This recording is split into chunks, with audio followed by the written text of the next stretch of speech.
Hello. This is Dr. Carruthers speaking. Yeah, this is Heath.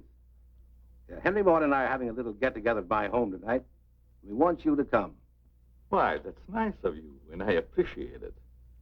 But I'm very busy working on a formula for a new shaving lotion. Oh, but Doc, this is my daughter's idea. She's going to be awfully disappointed if you don't show up. Don't take no for an answer. Make him come. Yeah, you see, it's a sort of a special occasion. I bet Mary is going to announce her engagement to that young rascal, Don Morton. Tell her I'll be there. Goodbye. Well, it's all arranged. He's coming. He's going to be surprised when he finds the special occasion is to present him with this bonus check. $5,000.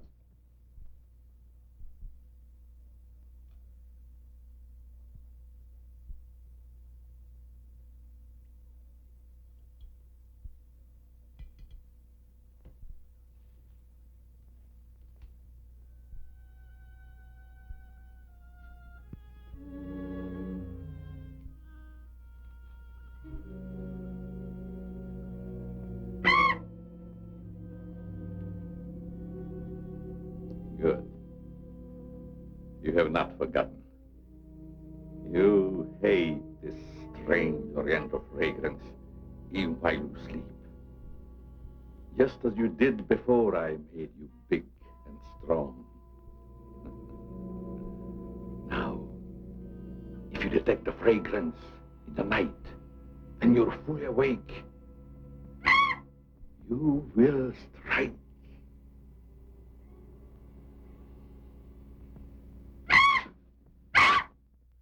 Yes, you will strike to kill. Well, Doc's late. Wonder if he's been called out on a case. Perhaps I'd better phone him.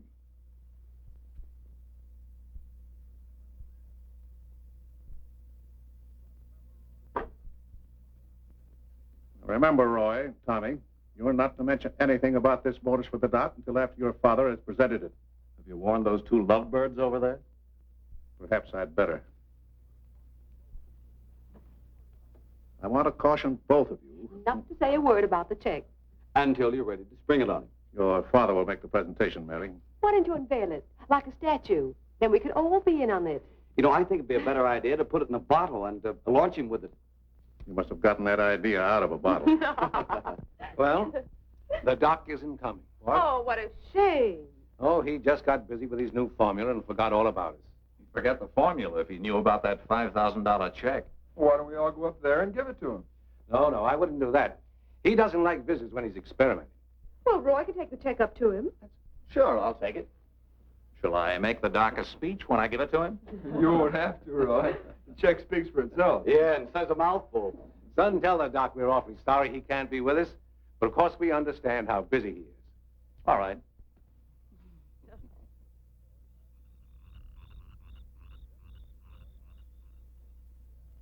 Just a minute, Roy, and I'll be with you.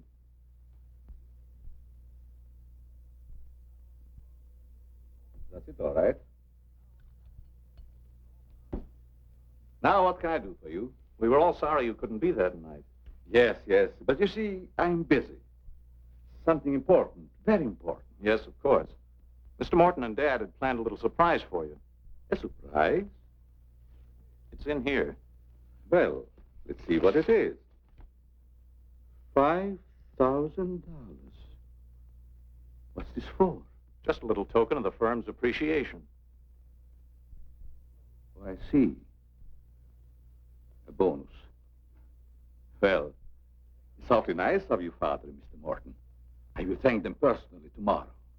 I'll tell them, Doctor. Well, aren't you curious about my new formula? Yes, of course, only I didn't want to be inquisitive. What is it? A new shaving lotion. Smell it. Pretty strong, isn't it? No. The scent evaporates a short time after you've used it. Try a few drops. Now rub it on the tender part of your neck. Here.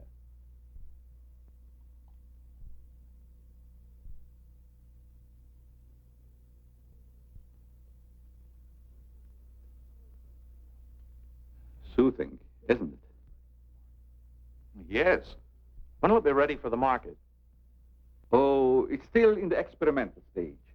I want to try it out on several people first and see if it works. Well, if you'd like to send me a bottle, I'll be glad to try it for you. Thanks. Good night, Doctor. Goodbye, Roy.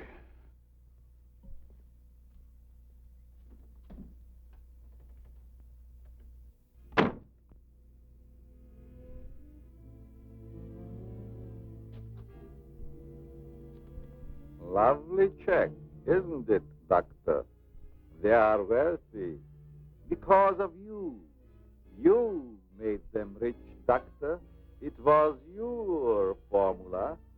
Tonight they gave you $5,000 and wanted you to come down to their house and thank them for it.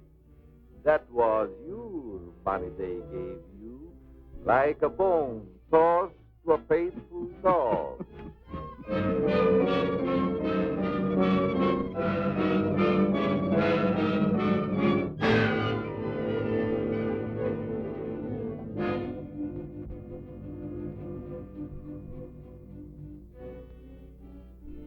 You should be very grateful, Doctor. Very grateful. They are rich and happy, thanks to you. And what have you got, Doctor?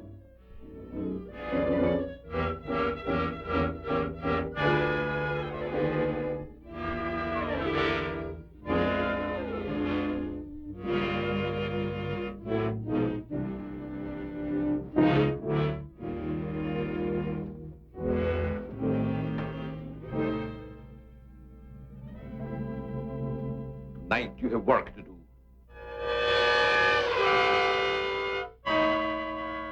It's time you were on your way.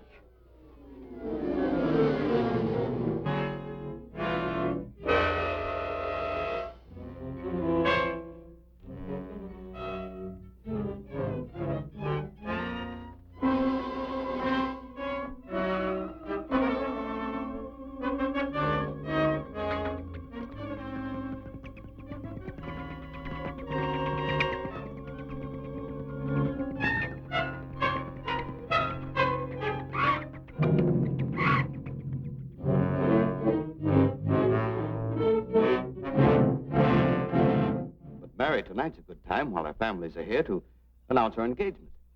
Look, Don, I've loved you a long time, ever since we were kids. But I'm afraid it's been more like a sister. Well, I had no idea you felt that way.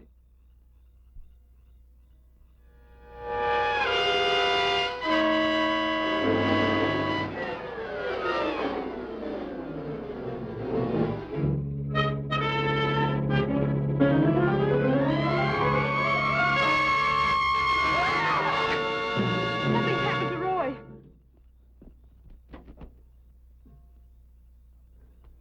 Roy! I better call Dr. Carruthers. Oh, please hurry. There's nothing I can do. You mean he's dead? Yes, I better call the coroner. You think it's murder? I don't know. I never saw anything like it before. The jugular vein is severed.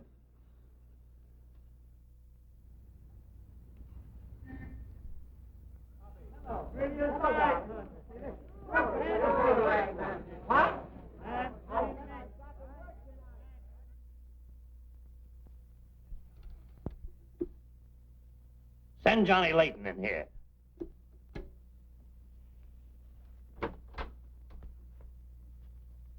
Well, what have I done now? Who wants me fired this time? Nobody yet, but it's still early.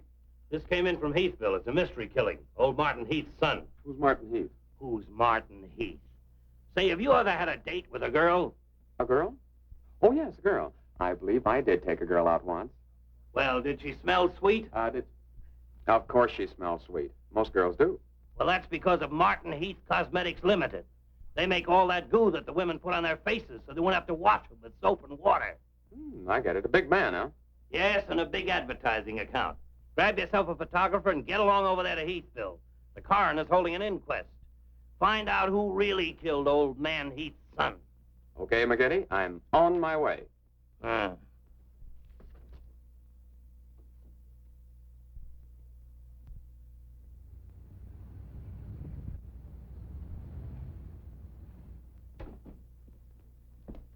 Chief Wilkins? Yeah? I'm Johnny Layton of the Chicago Register. Glad to see you. And this is my cameraman, One Shot McGuire. Hi, Chief. Howdy. Say, we're down here to cover that Heath murder, but we didn't get much information at the coroner's inquest. I thought maybe you might be able to help us. Well, I'm always glad to cooperate with the newspapers, providing they cooperate with me. That's the policy of our paper. Well, to tell you the truth, I haven't got very far with this thing myself. Oh, here's something that might interest you. It's a picture of the victim's wounds. You'll be able to see it better with this glass. Are these scratches on the neck and shoulders? Yes, but we can't determine the source.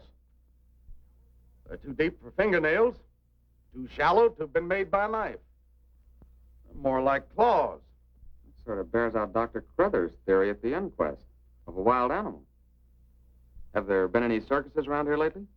No, Heard of any animal escaping from a zoo? no, Couldn't have been one of those African leopard men. They use steel claws. this isn't Africa. Okay, Chief, I was just trying to help. Chief, are you sure there's no clue you're holding back while investigating? Well, since you're going to work with me on this case, there is a clue, and a very weird one. The autopsy surgeon says that such wounds could have been made by the beak and talons of a bird. A bird? Why, there aren't any birds around here big enough to attack a man. How about an eagle? We know it wasn't a bird How do you know that? because we found several hairs on the shoulder of Heath's coat. Ah, Cherchez la femme. They're not human hairs. What kind are they? Well, it may sound silly, but the laboratory test shows that they were from a mouse. Well, who ever heard of a mouse big enough to kill a man? Say, a bat has hair like a mouse. Well, the only bats around here are no bigger than sparrows. There was a peculiar odor about the wounds, but they were so faint and elusive that the police chemists have been unable to identify it. Then it does give us something to work on. Well, the scent was a clue. It's been destroyed by evaporation. Say, Chief, do you mind if I do a little sleuthing around on my own account? Certainly not. Go ahead. If I can help you any, why... You can. Miss Heath seems to be the nearest to an eyewitness of the crime. I'd like to have a talk with her. Can you arrange it? I think I can. Well, Dr. Crothers refused to let her speak to us. We tried that this morning at the inquest. Well, don't you worry about Dr. Carruthers. He's one of the finest men in Heathville. He just thought you'd add to Mary's grief so you could get sensational newspaper stories. I'll arrange an interview. Thanks, Chief. I'll keep in touch with you. All right. 48J. Miss Heath, did your brother have any enemies that you know of? I know. Everybody in the village liked Roy. Mm-hmm. Well, what did he do at the factory? He had charge of the experimental department where the new products are developed. Oh, here comes Dr. Crothers. Hello, Doctor. Hello, Mary. I took a shortcut from my laboratory through a garden hedge. You met Dr. Crothers at the inquest this morning. Yes. Mr. Layton, I hope you'll forgive me if I seemed a little abrupt. But I'm fond of Mary. And considering the ordeal she already went through, I wanted to protect her from dwelling too much on the tragedy. Of course. You were quite right. We're working on the case with the police now. Yes, I understand. Chief Wilkins phoned me. And if I can be of any assistance, just call on me. Thanks. Won't you sit down? Shall I serve, mademoiselle? No, Maxine, I'll do it. You may go now. Oui, mademoiselle. You take sugar, Mr. McGuire. Huh? Oh, no, ma'am, never. In fact, I don't even take tea. If you'll just deal me out, I'll take a look around. I may dig up a clue.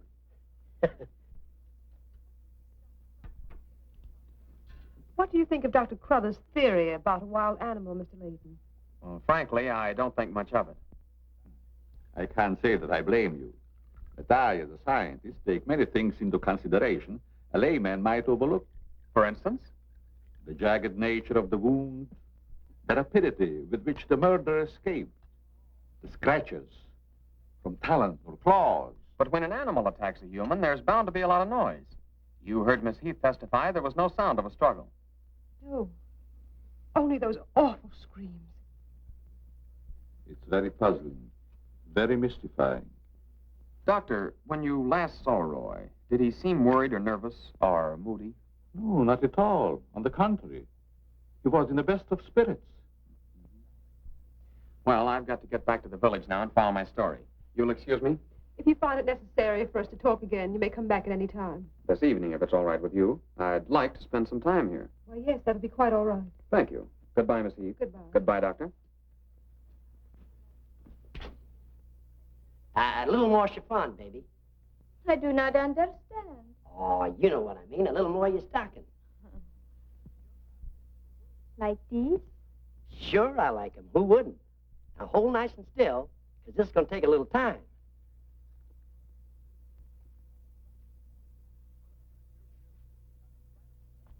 Well, if you're going to shoot, shoot. Right away, Johnny. I was just trying to get the focus. Mm-hmm. I got it. And not bad, either. I'll be back in a minute, Frenchie.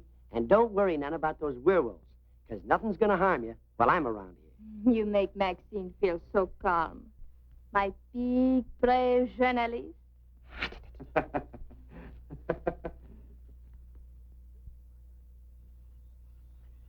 This is my idea of nothing at all. Sitting here waiting for an animal to give us an argument. Look at that moon. And I had a date with Frenchie. Oh, stop crabbing. We're supposed to solve a murder. You, Big, brave journalist. This is the first time I've ever been invited anywhere and asked not to shave until after I get there. I wanted to observe your exact reaction when you tried the lotion. Oh, now I understand. I want this lotion to be perfect before turning it over to you to be marketed. Here. It's a little strong. That'll make the customers think they're getting their money's worth. Oh, that feels great. Very soothing. I don't think you ever use anything else. Well, we wouldn't want to market anything we wouldn't use ourselves. That almost smells good enough to be used as a cologne. Oh, what's the matter, Doc? Can't you stand your own lotion? I have a violent dislike for perfumes. Oh, I'm sorry. All right, Tommy. Good night, Doc. Goodbye, Tommy.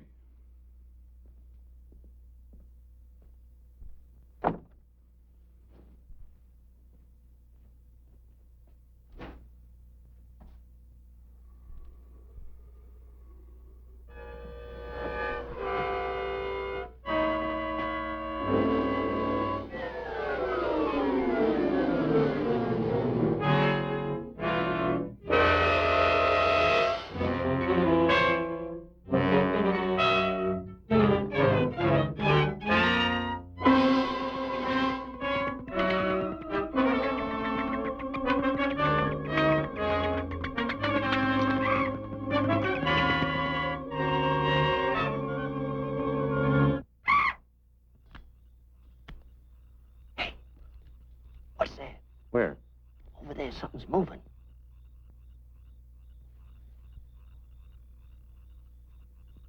Come on out of there, whoever you are.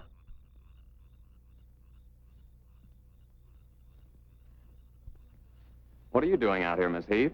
I thought you might want some company. Shall we sit down? You know, you shouldn't be wandering around the garden at night after what's happened.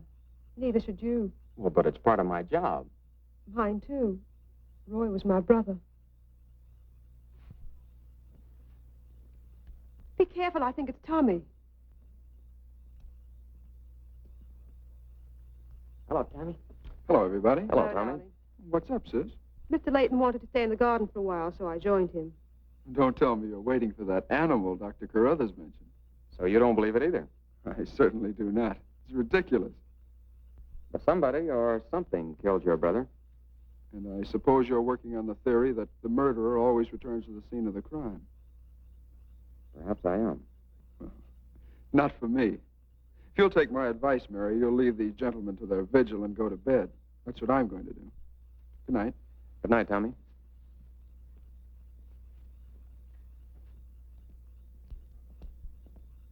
I don't think your brother likes my being here. Oh, you mustn't mind Tommy. We're all terribly upset. I know.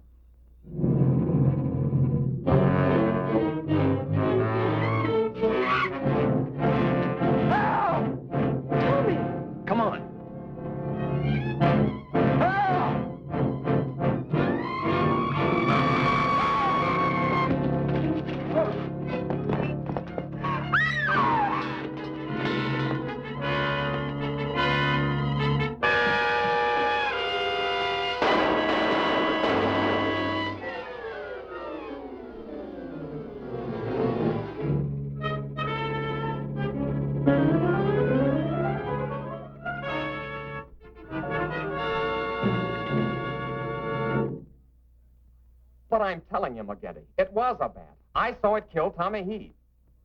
Listen, Johnny, I want you and One Shot to come on home or I'll fire both of you. I'm not coming home, and neither is One Shot. I'm keeping him here to get a picture of the Devil Bat. Say, that'll look great in the headlines. Devil Bat strikes again.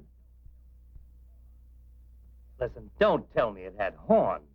Maybe I better send a wagon with the steel bars and the strong boys with the straitjackets. Look, Joe, have I ever lied to you? Plenty of times. Well, I'm not lying this time. If it ever got out that I cooked up a fake story about a Devil Bat, I wouldn't be able to get a job on a country weekly. Print the story, Joe. So help me, it's on the level. All right, I'll print it. But I won't believe it. Not till One Shot gets me a picture of that Devil Bat in action. Don't worry, he'll get it. Goodbye. You, my friend, are going to get a shot of the Devil Bat in action. Who, me? How? Have you noticed there's a taxidermist shop in the village? Well, you wouldn't suggest that I go out and stuff a bird, would you? One Shot. To think that you would even hint that I would suggest you have the village taxidermist build you a nice big bat for pictorial purposes. Besides, a bat isn't a bird, it's a mammal. Well, why didn't you say so in the first place? Where is this bird stuffing emporium? Oh, down on Cottage Grove Avenue.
Now, here's the idea, Frenchie.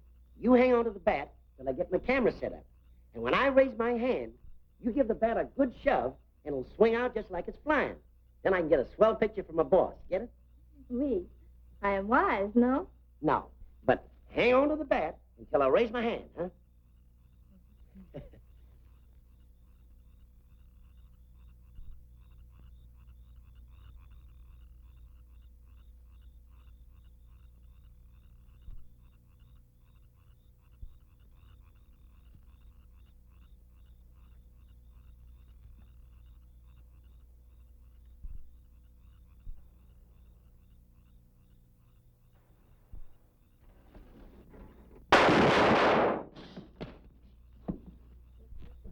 Sherry, are you hurt? Say, what's the idea of breaking up my devil bat? I'm going to make you pay for that. And I'm going to take you to jail until you explain this.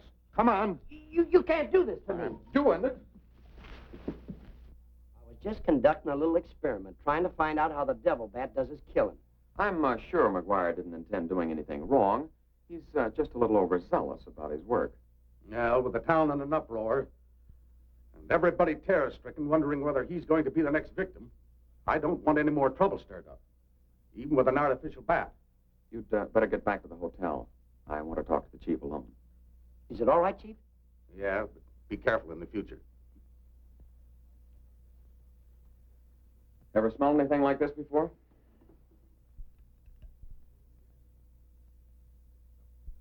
Yes. That's the same stuff that's been on every one of the Devil Bat's victims. Where'd you get it? Found it in Don Morton's bathroom. Find out where Morton got it? No, I didn't want to arouse suspicion by asking questions till after it's been analyzed. You think it has any connection with the murders? That's the way it strikes me, but I can't figure out how.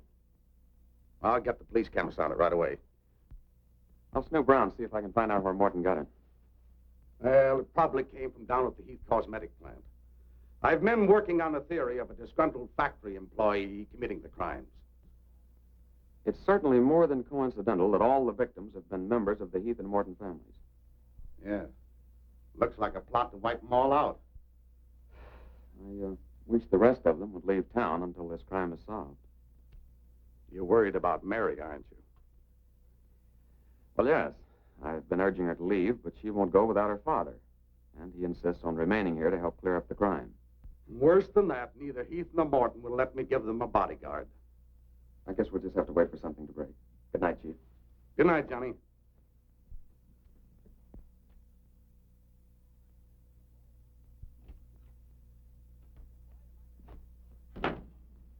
Boy, if I got a picture, it'll knock McGinty dead. Meet the double bat. Well, how about that wire? Looks as if the bat's on a flying trapeze. Oh, but I'm not through working on it yet. See, I can touch this picture up so the bat will look like he's got nothing around him but nothing. Okay, Rembrandt. You win.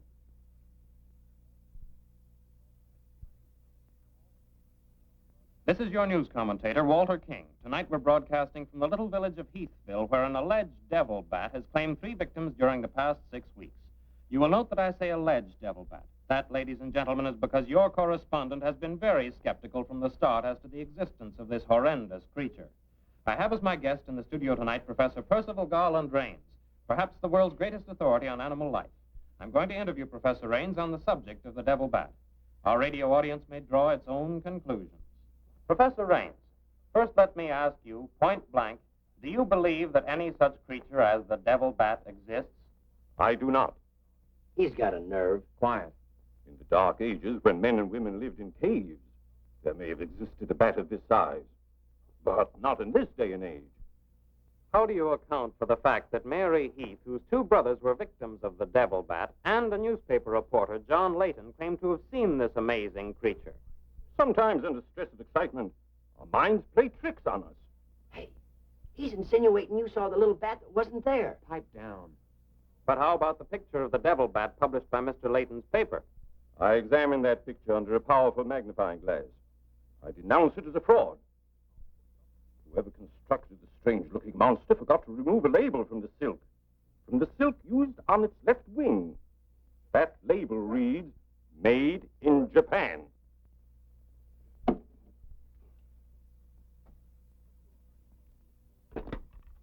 Put through a hurry call to Heathville. I want to talk to Johnny Layton. He's at the Heathville Hotel. One guess who that is. Yeah, McGinty.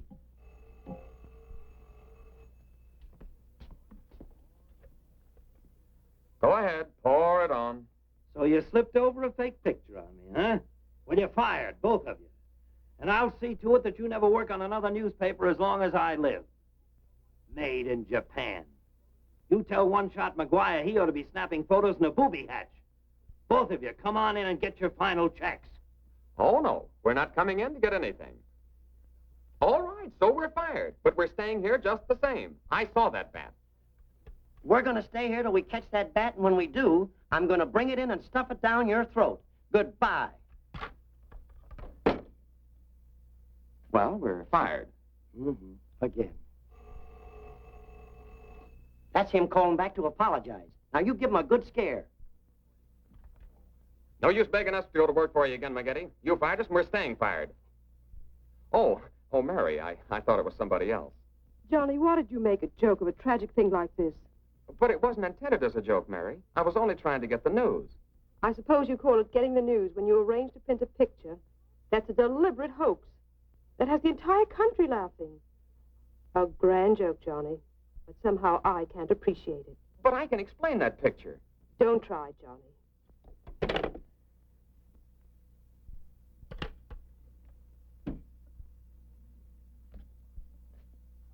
Made in Japan. I ought to skin you alive and nail your hide to a barn door.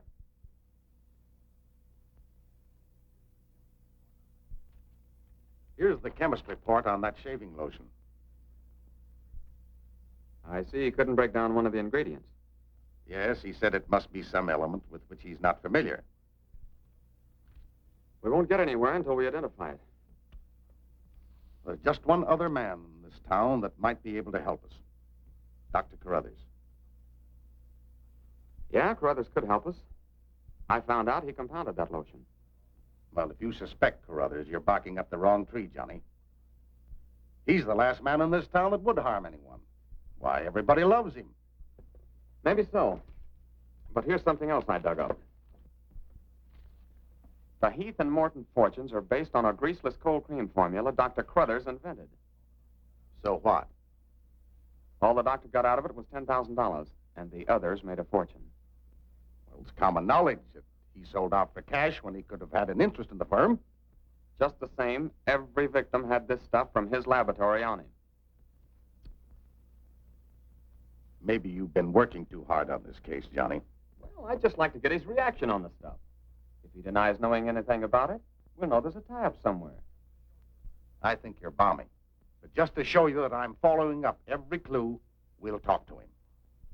We'll, put this in another bottle, and without telling him we know he compounded it, ask him to analyze it. Doc, I hope we're not upsetting your work barging in on you this way. No, no, not at all. I am anxious to help solve these crimes. All the victims were very dear friends of mine. Here's a sample of the stuff young Morton and the two Heath boys had on them when they were attacked by the devil bat.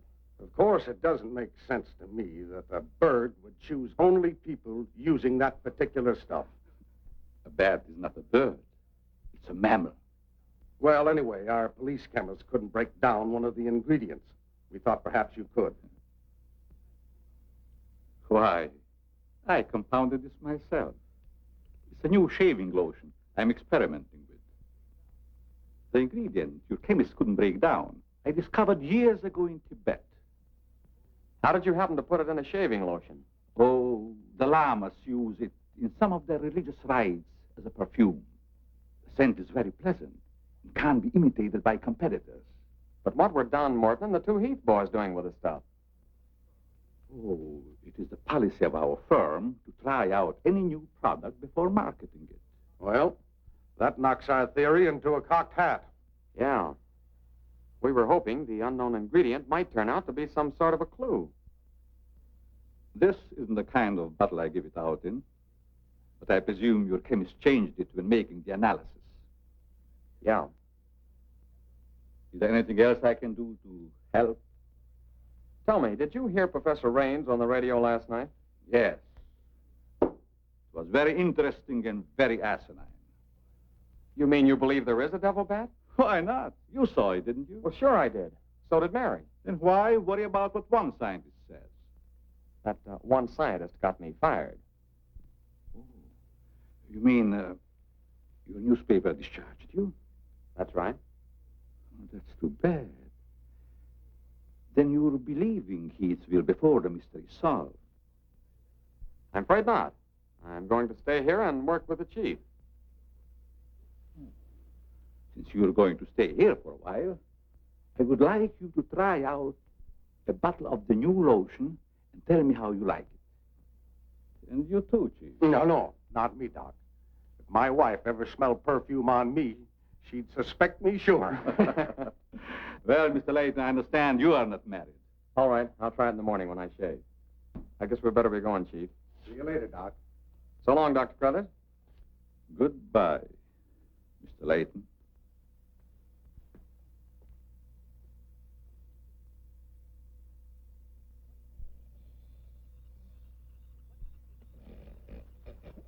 What's the matter? What's the matter? Does that smelly shaving lotion put you to sleep?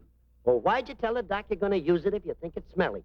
Oh, I don't know. I guess I was a little ashamed of ever suspecting the old duck.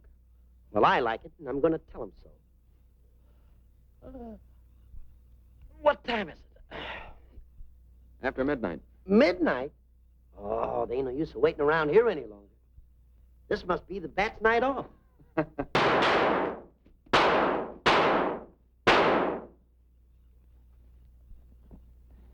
You got him.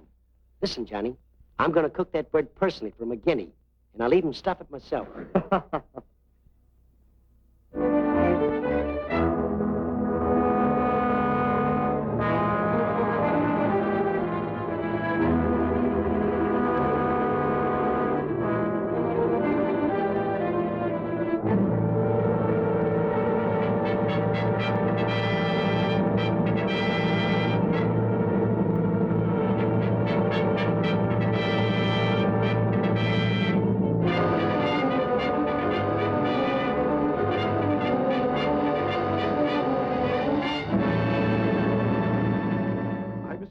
skeptical when I came to Heathville today to examine the body of this so-called devil bat.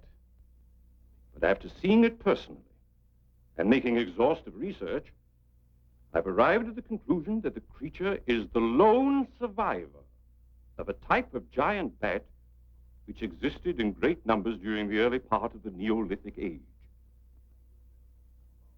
Perhaps I should explain for the benefit of some of our listeners that the Neolithic age is that period of antiquity commonly called the Stone Age. Imbecile, bombastic ignoramus.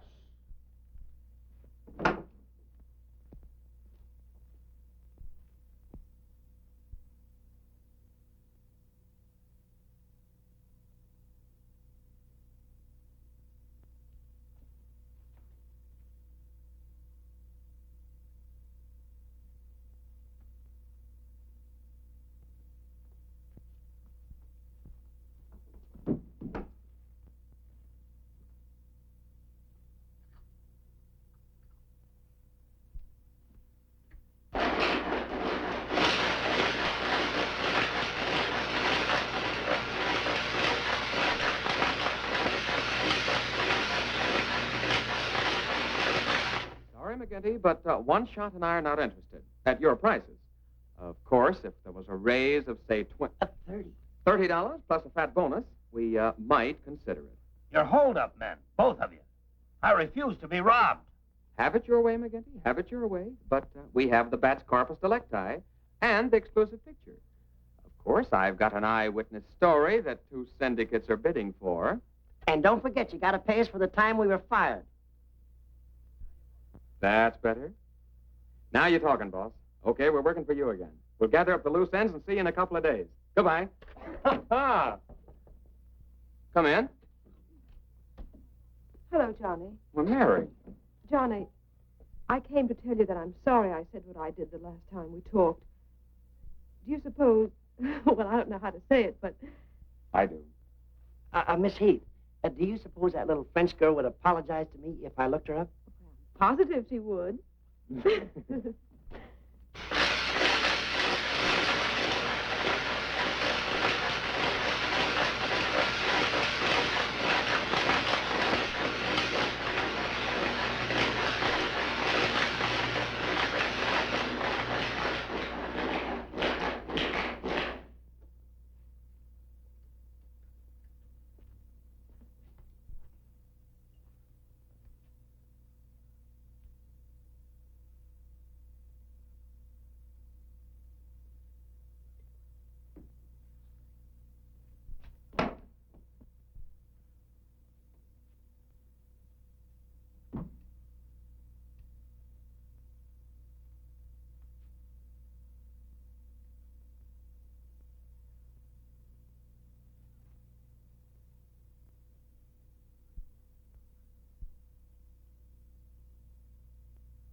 Splendid.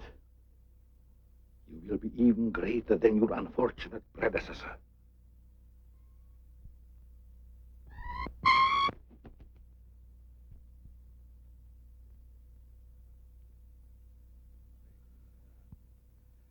Enraged, aren't you? Fine. I'm enraged also. Tonight I shall call on Henry Morton. You shall strike him down. Henry, the lotion has turned out to be better than I had hoped. I want you to try it. Well, just leave it here, Doc, and I'll try it in the morning after shaving. Smells good, doesn't it? Yes, but isn't it too strong? No. Evaporation quickly tones it down just to the right scent. Rub a few drops on your face. Well, I'd rather wait until after I shave. Then my skin will be more tender and receptive to a lotion. Just a little here. The texture of the skin there is always very delicate. I give you a few drops in your hand.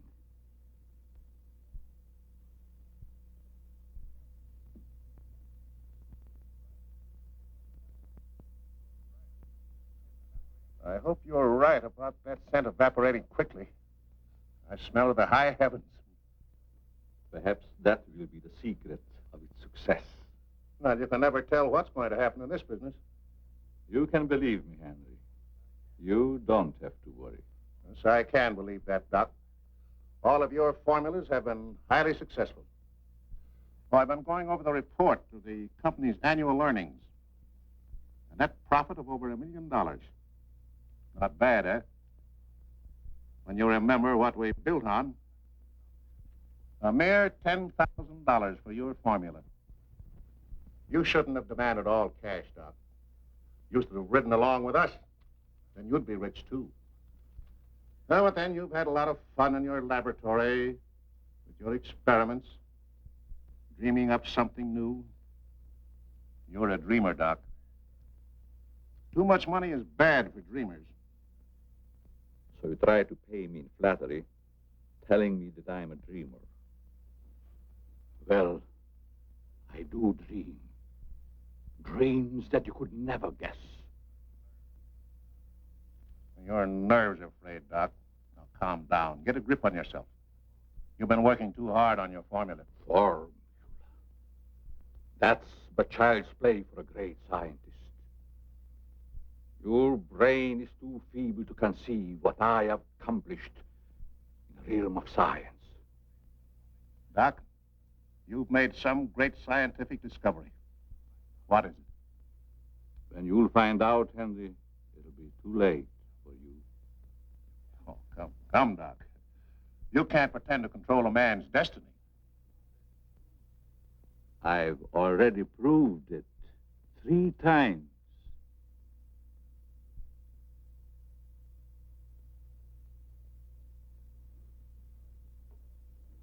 I'm sorry.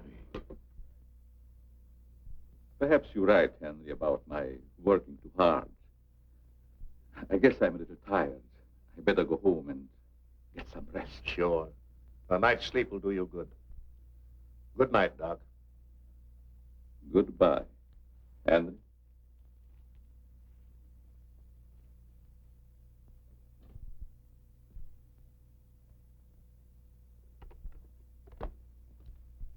"36J. Hello? Oh, that's you, Martin? Yes, Henry. I want you to call Chief of Police Wilkins to come to your house immediately. It's very important. Chief's here now. Well, don't let him leave until I get there. What on earth's happened? I think I've got a clue to all those murders. It may peter out, but if half what I suspect is true, it's the most diabolical plot that a madman ever concocted.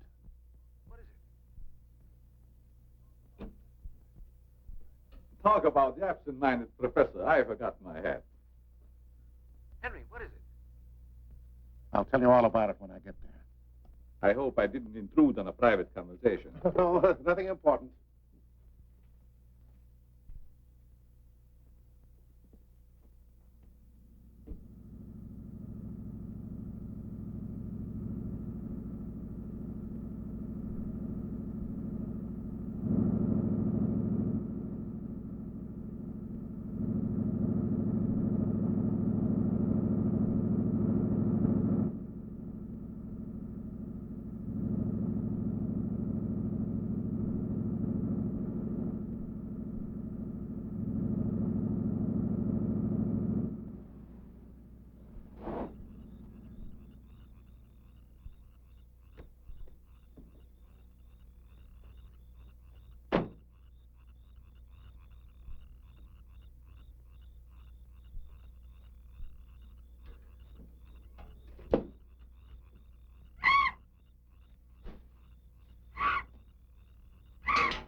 I hope Henry was right about having a clue.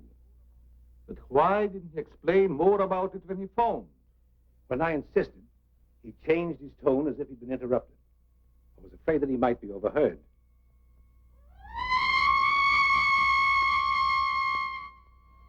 What is that squeaky sound? Oh, just some night noise. Help!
I feel much better, Mr. Heath, since you asked us to stay in your home until this new devil bat has been killed.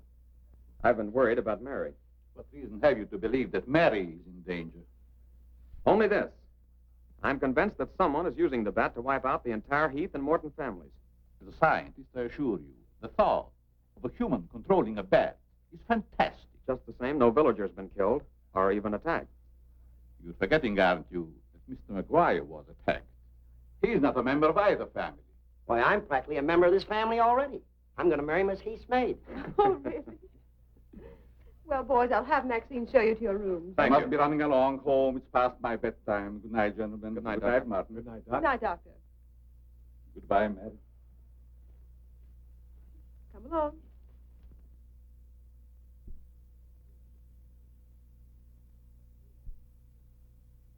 Maxine?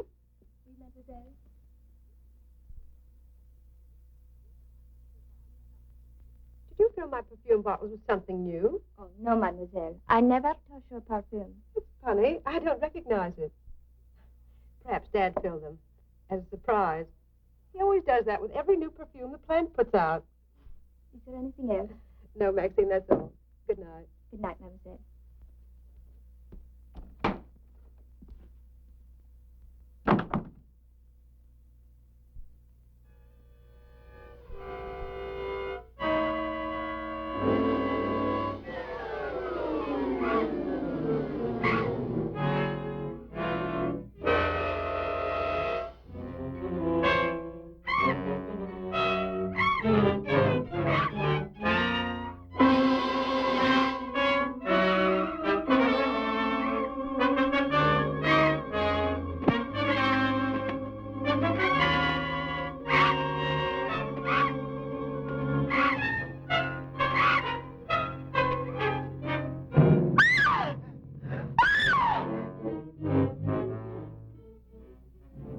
Mary, what happened? It was trying to get in the window. A big bat. Oh, it was awful.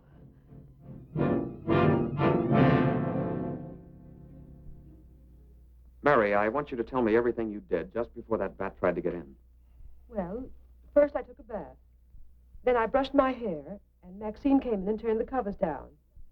And then fastened the screen, which somehow had come unhooked. Yeah? Go ahead. What else? Well, then we talked about some new perfume that someone had put in my dressing table bottles. Dad, did you put any new perfume in my bottles? No, I didn't. Is that the stuff? Yes. Tony, this smells like... Hey, quiet. I've got a hunch that I want to follow up, and I'll need everybody's cooperation. We'll do everything we can. Of course. What's Carruthers' number? 48J. Operator, give me 48J, please. Hello, Dr. Carruthers. This is Johnny Layton. That's right. Something terrible has happened to Mary. Can you hurry over? I'll be right there. Good. Why, Johnny, I'm all right. I don't need a doctor. That's where the cooperation part comes in, Mary. You'll have to pretend to be a nervous wreck.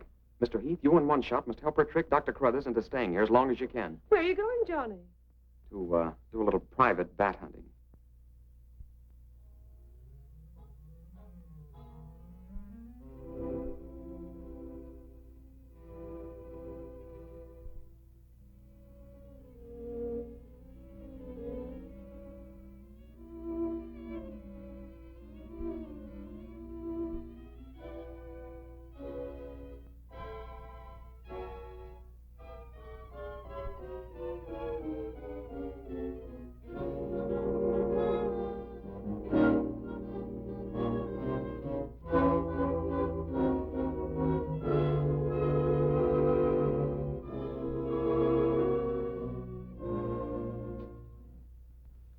devil bat tried to get through that window.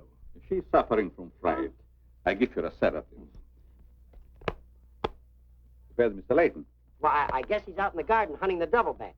Layton is a very brave young man.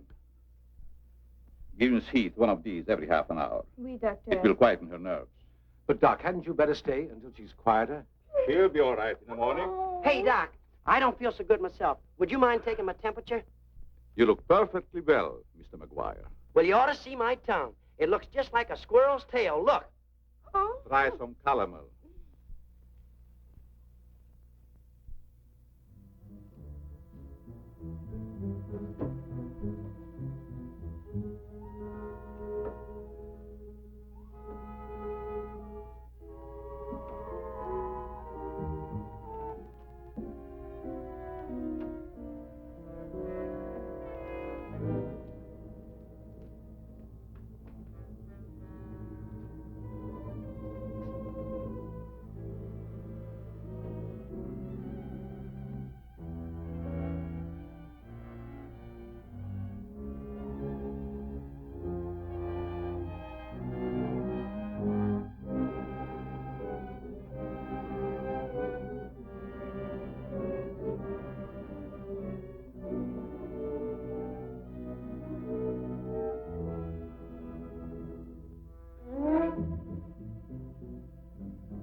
May have visitors tonight. And it would be dangerous for me if they found you here.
Hi, Doc. I hope I'm not intruding. No, no, not at all. I heard you were out stalking the devil bat. Any success? No, but I thought maybe you might be able to help me. Well, I don't see how that's possible. But if you can suggest anything... Well, you could give me some more of that new concoction of yours, that shaving lotion. But how on earth could that possibly help catch the devil bat? I've still got a crazy idea that if I douse myself with it, it might attract the killer. I don't see how you can connect the two. But there is a bottle of the lotion on the table. Thanks.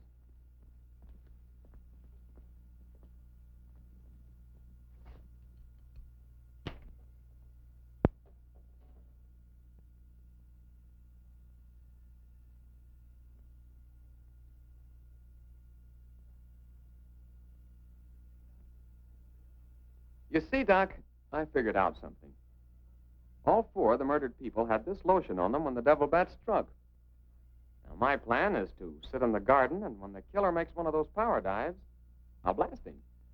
Layton, I'm afraid all these murders have affected your mind. Maybe you'd like to come along, Doc, and be an eyewitness. I'm sure it would be just a waste of time, but I'd be glad to watch your experiment. Good. I knew I could count on you to help me.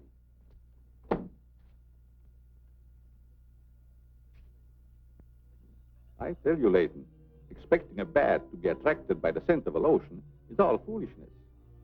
I think I better run around. Ah, sit down, Doc. The Devil Bat's behind schedule tonight.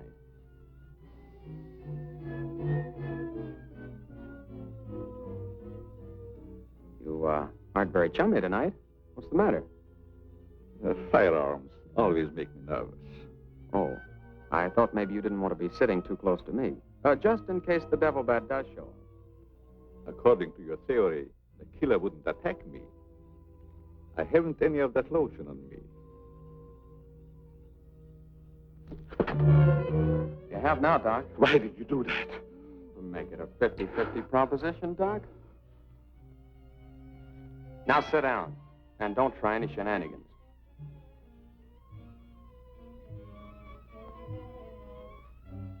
Not so funny when it's your own jugular vein that's in danger. Is it, Doc? I don't know what you're talking about. Maybe you made a mistake when you let that devil bat of yours out of the attic tonight. Don't worry about the bat killing you. I'm saving you for the hangman. Tell me, Doc, how did you develop a monster bat like that? You wouldn't understand the scientific theory.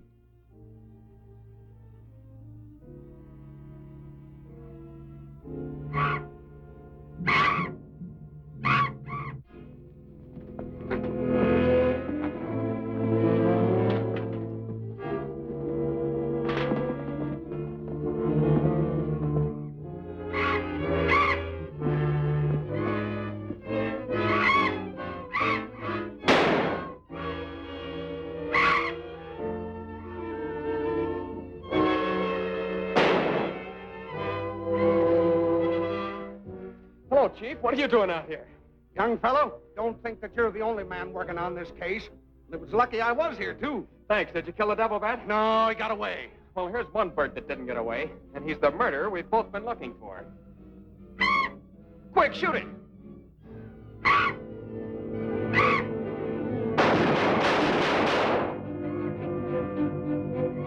Where is it? It's gone. And so's the doctor. Did you get the bat? What happened? Doc Carruthers is the murderer, and he's hiding somewhere in the garden. You fellows get back to the house and guard Mary.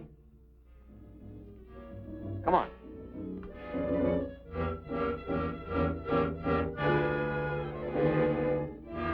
Doctor! Dr. Crothers! Doctor! Has anything happened to Johnny? Is he hurt?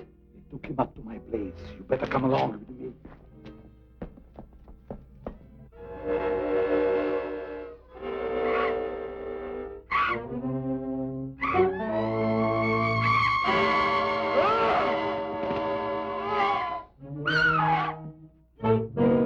That was Mary.